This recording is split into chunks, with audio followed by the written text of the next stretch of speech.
ស្ដីពុកម៉ែបងប្អូនទាំងគ្នាពុកម៉ែបងប្អូនទាំងគ្នាស្វាប់ឆ្ងល់ទេថាពេលពុកម៉ែបងប្អូនមើលវីដេអូ review ទូរស័ព្ទពុកម៉ែបងប្អូនអាសាឮ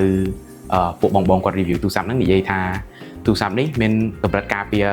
IP68 IP68 ឬក៏ IP67 ហើយខ្ញុំប្រកាសថាពុកម៉ែបងប្អូនពិតជាឆ្ងល់ហើយថា IP ហ្នឹងគឺជាអ្វីតើពុកម៉ែបងប្អូនចាំខ្ញុំប្រាប់និងបញ្យល់ទៅដល់ពុកម៉ែបងប្អូនទាំងគ្នា IP rating គឺជាតំណាងនៃកម្រិតការពារឬក៏គេហៅថា ingress protection នៃ electronic ដូចជា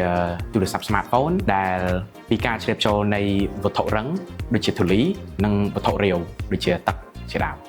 ការកំណត់នេះបានបង្កើតឡើងដោយស្ថាប័នអន្តរជាតិមួយដែលមានឈ្មោះថា IEC ដើម្បីបង្កើតស្តង់ដារដែលច្បាស់លាស់វាជំនួសពាក្យទូទៅដូចជាធន់នឹងទឹកឬធន់នឹងធូលីដែលមិនច្បាស់លាស់ហើយចូលមកចំណុចមួយទៀតរបៀបអានលេខ IP rating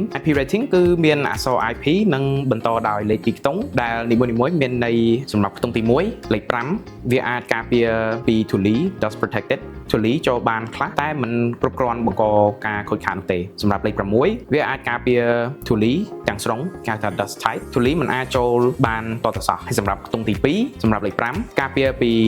ការបាញ់ទឹកពីគ្រប់ទិសដៅ water jets